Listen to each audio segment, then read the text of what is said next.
do Espírito Santo. Amém. O anjo do Senhor anunciou Maria, ela concebeu do Espírito Santo. Ave Maria, cheia de graça, o Senhor é convosco, bendita sois vós entre as mulheres, bendito é o fruto do vosso ventre, Jesus. Santa Maria, Mãe de Deus, rogai por nós, pecadores, agora e na hora de nossa morte. Amém. Eis aqui a serva do Senhor, faça-se em mim segundo a vossa palavra. Ave Maria, cheia de graça, o Senhor é convosco, bendita sois vós entre as mulheres, bendito é o fruto do vosso ventre, Jesus.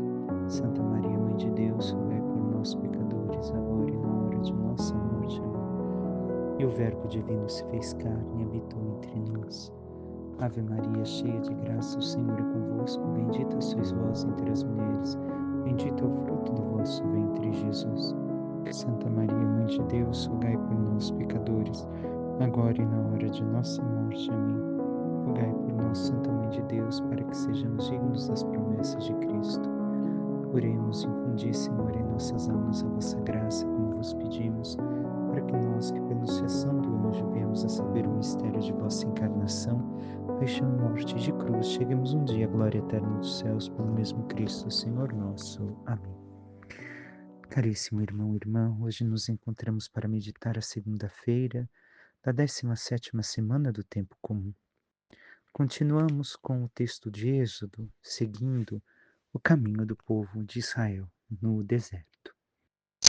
Naqueles dias, Moisés voltou do cume da montanha, trazendo nas mãos as 2 tábuas da aliança, que estavam escritas de ambos os lados. Elas eram obra de Deus, e a escritura nelas gravada era a escritura mesma de Deus.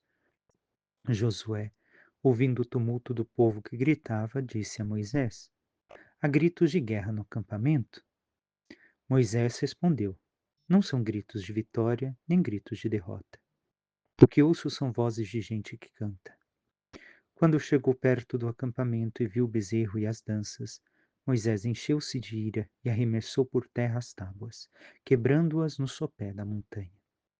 Em seguida, apoderou-se do bezerro que haviam feito, queimou-o e triturou-o até reduzi-lo a pó. Depois espalhou o pó na água e fez os filhos de Israel beberem dela.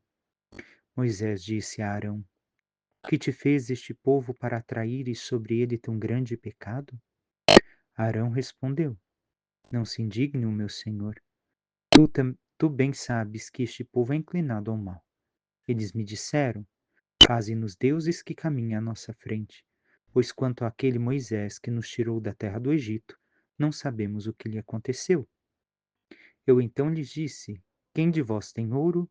Eles trouxeram ouro e me entregaram, e eu lancei-o no fogo e saiu este bezerro. No dia seguinte, Moisés disse ao povo: vós cometestes um grandíssimo pecado, mas vou subir ao Senhor para ver se de algum modo poderei obter perdão para vosso delito. Moisés voltou para junto do Senhor e disse: ah, este povo cometeu um grandíssimo pecado. Fizeram para si deuses de ouro.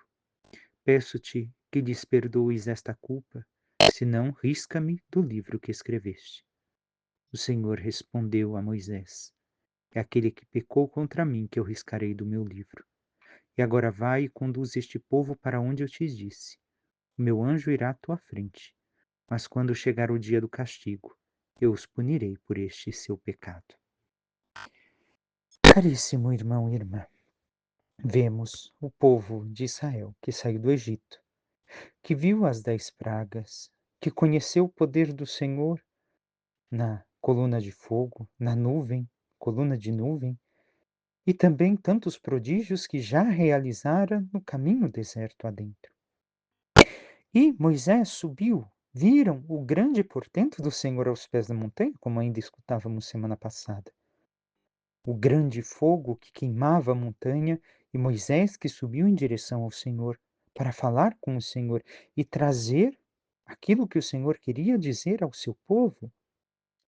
Porém, mesmo vendo tudo isso, não souberam esperar o tempo de Deus. Não suportaram. Pensaram que algo havia acontecido com Moisés. 40 dias que este homem foi até lá e nada até agora. Não vai nos guiar mais. E quiseram construir para si um ídolo. E aqui tem diversas coisas que podemos olhar. Vemos que é Deus quem está guiando o povo, mas o povo não quer reconhecer tal coisa por causa da ausência de Moisés. E temos que ver aqui uma grande um grande fato. Tem uma grande distância entre o Deus que se revela a nós, até mesmo o próprio Jesus nas sagradas escrituras, e o que o homem, ou o que cada um de nós construímos. Qual Deus nós temos encontrado? Temos buscado um Deus que realize as nossas vontades, nos ajude a alcançar os nossos objetivos humanos somente e nada mais? Vemos que construir um bezerro de ouro, o que simboliza o ouro? A riqueza, o poder, a fama deste mundo. Era um Deus assim que queriam. Um Deus que lhes desse isso e que infelizmente muitos cristãos buscam em nossos tempos. Um Deus de ouro, um ídolo de ouro, que me dê dinheiro, riqueza, poder, fama, reconhecimento, aplauso. Não é Deus assim. Ele é totalmente diferente daquilo que nós podemos conceber enquanto matéria humana. Isto é um ídolo, não Deus. Então, Deus que está guiando este mesmo povo através de Moisés. O que acontece? O povo olha e diz: bem, Moisés viu a Deus, nós vimos somente sua manifestação. Mas não vimos a ele, não vimos a Deus como Moisés está vendo e falando face a face. Então o que fazem? Vamos fazer um Deus que me dê razão daquilo que eu quero. Isto é o ídolo. O ídolo não é somente uma figura a ser adorada, mas o ídolo é fazer de Deus, ou ter imagem de um Deus em nosso interior, na nossa vida, que nos dê razão de tudo aquilo que nós buscamos, e não daquilo que Ele quer. E aqui nos questionamos: quais são os ídolos de nossa vida? Uma vez mais, quais ídolos nós construímos em relação ao Senhor nosso Deus? Que queremos que Ele faça por nós, e que realize a nossa vontade, e não nós realizemos a dele. E aqui mais uma pergunta nos cabe: qual é o nosso projeto de vida? O nosso projeto é conhecer a Deus e servi-lo, e amá-lo, e adorá-lo, e contemplá-lo, e buscá-lo? Um Deus que me faça alcançar os meus objetivos, as minhas vontades, os meus desejos, tudo aquilo que eu acho de melhor para mim? Temos a consequência daquilo que o povo fez. Moisés sobe como intercessor, como o próprio Jesus, mediador por nós diante do Pai, intercede pelo povo de Israel, como Jesus intercede por nós diante do Pai, pedindo que perdoe a culpa. E vemos o que o Senhor Deus disse. Deus é sempre inclinado a perdoar, mas se nós buscamos o perdão e mudamos de vida, recordemos disso. É um fato essencial. Ele nos perdoa, mas não para que mantenhamos a vida de forma errada, e sim que busquemos uma transformação de vida. E Deus o que disse ao final? Quando chegar o dia do castigo, eu os punirei por este seu pecado. Nós também, se não buscamos a Deus, se o que queremos é a imagem de um ídolo, segundo a nossa vontade, segundo a nossa imagem e semelhança, e não buscamos conhecer aquilo que Jesus nos revelou do Pai, da vida trinitária, que os santos nos ensinam, não buscamos a vida de oração, que é o caminho da fé para nos unirmos a Deus, não vivemos a contemplação, a meditação, e buscamos somente um ídolo, nós sofreremos as consequências. E o quanto estamos dispostos a realmente buscar a Deus, conhecê-lo, amá-lo, servi-lo, contemplá-lo, adorá-lo, o quanto estamos dispostos a abandonar o ídolo que sacia as nossas vontades? Diz o Salmo: dá graças ao Senhor porque Ele é bom. E assim devemos de realmente dar graças ao Senhor, porque Ele sabe o que é melhor para nós. E o Salmo nos recorda aquilo que está falando. A primeira leitura fala do bezerro de ouro e segue adiante. Esqueceram-se do Deus que os salvara, que fizera maravilhas no Egito. No país de Cã fez tantas obras admiráveis, no Mar Vermelho fez tantas coisas assombrosas. Nós, o quanto nos recordamos de Deus, de tudo aquilo que Ele fez de portentoso e grandioso para nossas vidas. Escutemos o Evangelho, continuamos com São Mateus. Naquele tempo, Jesus contou-lhes outra parábola. O reino dos céus é como uma semente de mostarda que um homem pega e semeia no seu campo. Embora ela seja a menor de todas as sementes, quando cresce, fica maior do que as outras plantas e torna-se uma árvore, de modo que os pássaros vêm e fazem ninhos em seus ramos. Jesus contou-lhes ainda uma outra parábola. O reino dos céus é como o fermento que uma mulher pega e mistura com 3 porções de farinha, até que tudo fique fermentado.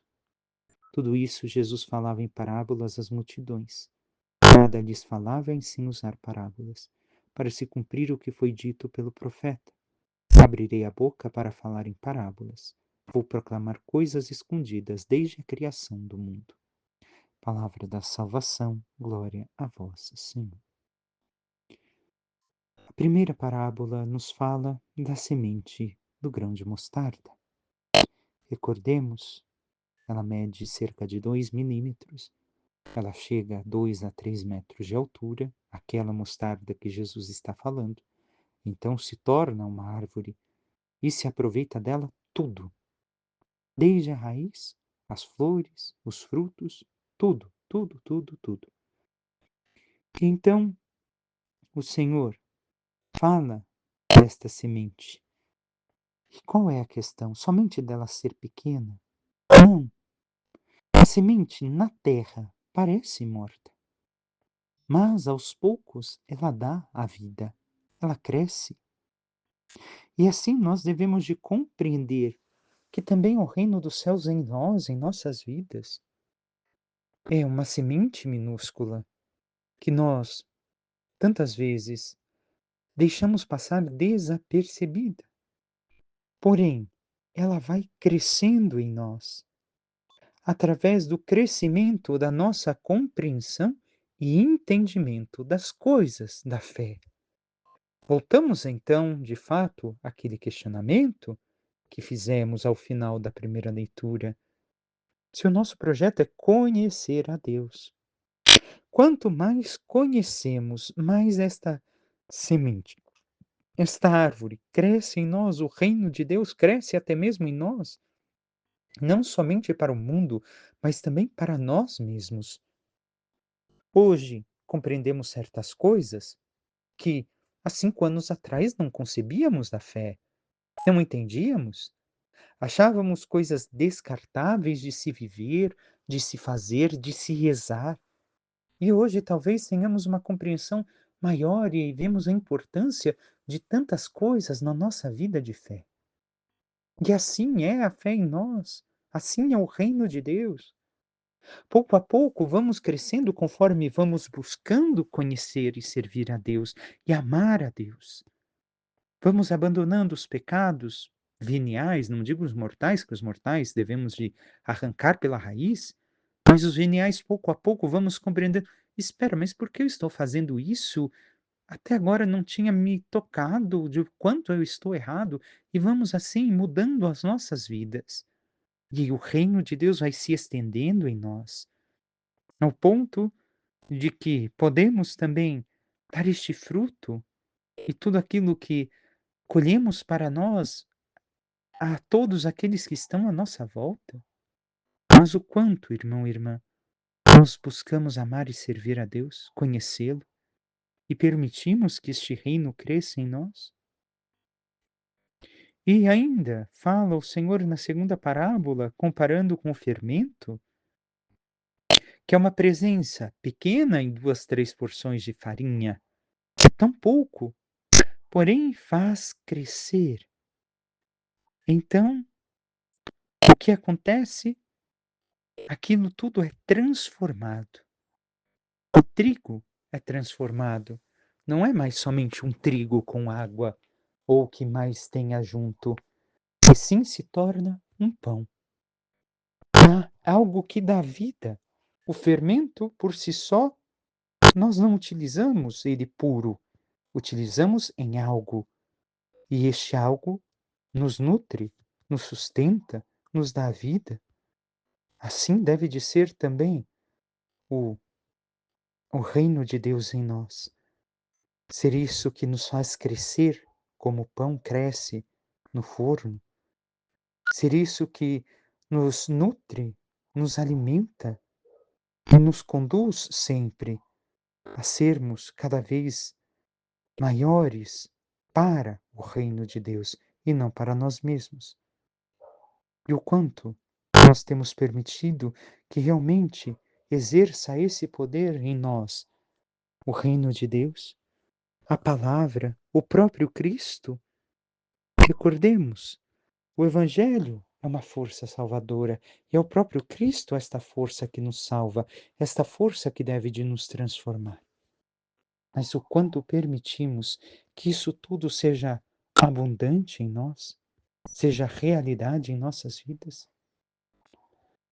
Peçamos à Santíssima Virgem Maria, nossa Mãe, que interceda por cada um de nós e nos ajude a cada vez mais buscarmos realmente abrir a nossa vida para a busca e o conhecimento e entendimento de Deus, para amá-lo e servi-lo melhor. E assim como ela, nos abandonando em seus braços de amor, permitindo que sua vida produza e a sua palavra produzam efeitos de vida e transformação e conversão em nossas vidas, possamos cada vez mais agradá-lo e amá-lo verdadeiramente, para um dia participarmos da glória do seu reino. Louvado seja nosso Senhor Jesus Cristo, para que sempre seja louvado. Por intercessão da Santíssima Virgem Maria, de todos os santos e anjos de Deus, desça sobre vós, vossas famílias, vosso trabalho e tudo que vos pertence, a bênção do Deus Todo-Poderoso, que é Pai, Filho e Espírito Santo. Amém. Deus vos abençoe, um excelente dia.